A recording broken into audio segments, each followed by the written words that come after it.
Alright, ladies and gentlemen, we're back again with Destiny 2.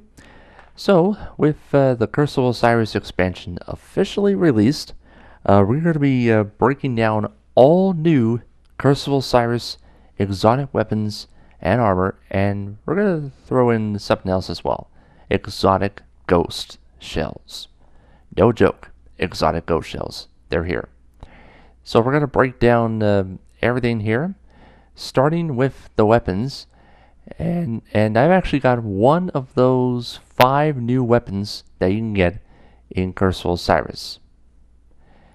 So let's start with this one right here. Excuse me there. So this is the first of 5 exotic weapons for the Curse of Osiris expansion. This one is the Prometheus lens. Now this looks like a similar trace rifle, but this one's the solar version of it.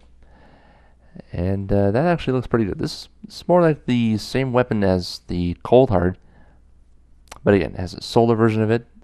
Haven't got my hands on it yet, but it's actually a pretty decent trace rifle there. Can't wait to get it. We have one of at least 2 weapons that are coming back to Destiny 2. This one's the Telesto, of course. You've seen the fusion rifle from Destiny 1. There was actually not a bad fusion rifle there, but hopefully it'll be better in Destiny 2. Alright.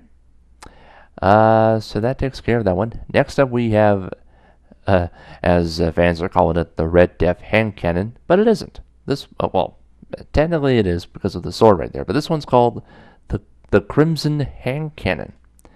It's and of course, as you can see the image right there, it's basically the same as the Red Death pulse rifle there, and I actually love that pulse rifle because... Oh, never mind. So somebody's online. I forgot to turn off. Notifications like a complete idiot. But oh well. So yeah, the Crimson hand cannon. It's the same as the Red Death pulse rifle. I used to love it back in Destiny 1 because get kills with it. It regenerates your health and restores a little bit of ammo. So that's a pretty good hand cannon to get here. It's actually pretty good. Now I've actually got my hands on this one. I believe I got this one from the EDZ engram from the good old captain named Kate 6. This one's the Jade Rabbit Scout Rifle, and I will admit this is a good scout rifle to get. It is very, very good. Precision shots will more than likely reload the magazine, so this is really, really good. It's a must-have. I wish you good luck on getting it. It's going to be amazing. Now, the other exotic weapon that we're going to be talking about, this is the last one for sure. This one's the Colony. It's an exotic grenade launcher.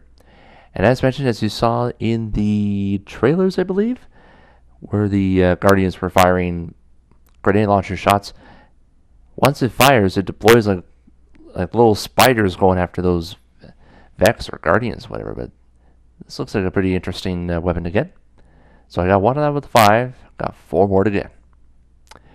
Now, I've actually got my hands on almost all of the armor pieces for the Hunter. So we're going to go to this one here. And this is one of the returning D1 exotic helmets that is returning. This one's the Graviton Forfeit. You obviously know what that means. If you don't know what it means in Destiny 1, well, it's back in Destiny 2. Of course, it'll make you invisible when you melee a Guardian or an enemy. So this one's pretty good to get. Not too bad. We're going to go to the next one here. Aeon Swift. Pretty sure this is the first of 2 gauntlets you can get for the Hunter. And this is one of 3 Aeon exotic gauntlets that you can get. You can get them in the game if you complete the campaign. So there's Aeon Swift. I think this is one right here. Yep.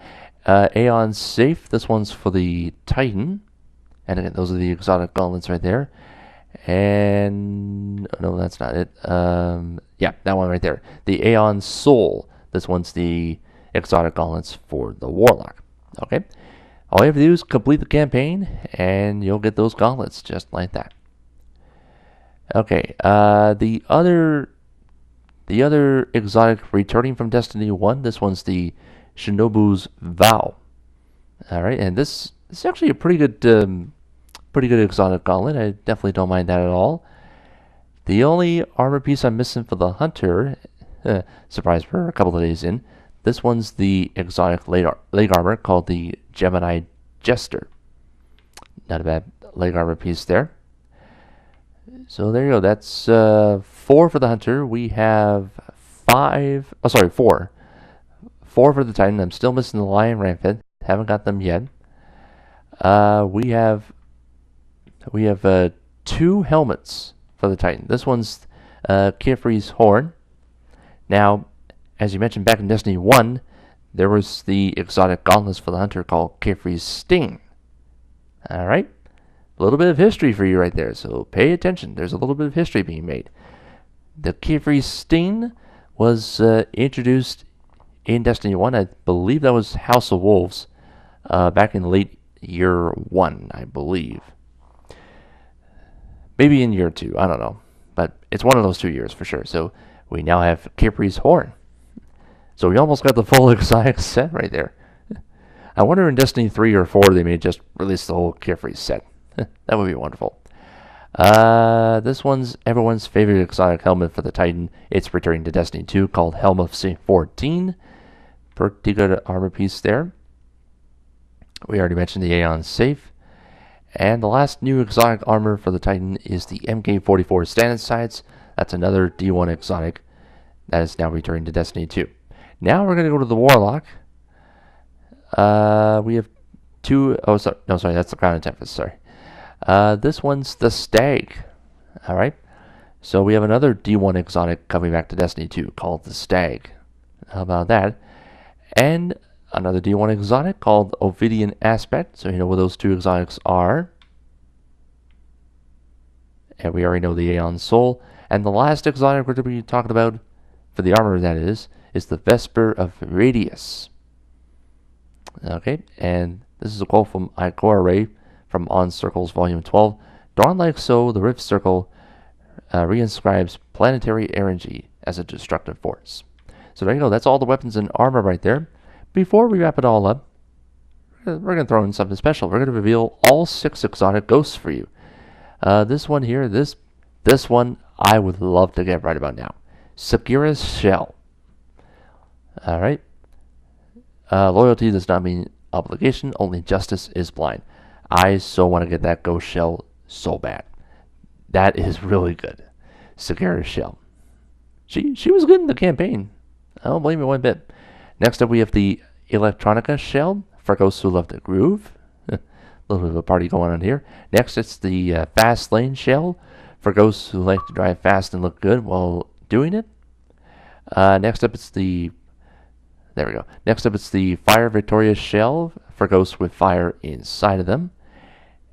Next up it's the Star Map Shell for ghosts who want to chart new skies. And finally, I think that's the last one, yep. Finally, Cosmos Shell. This is for ghosts who wonder at the majesties.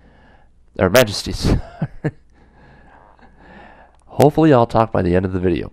For ghosts who wonder at the majesty of the universe. Yay, I finally got it right. So there you go. That's all the armor and weapons and the exotic ghosts that are in Season 2 and in Curse of Osiris. So there you go. And I think we did it within 9 minutes. So that is it, folks. And I'll be able to get this uploaded very, very soon. So there you have it. Thanks for watching, everybody. Enjoy Curse of Osiris. I'm already grinding it completely and working my way up to 330 light level. Or, sorry, power level. There you go. Thanks for watching, everybody. We will see you next time. Thanks for watching.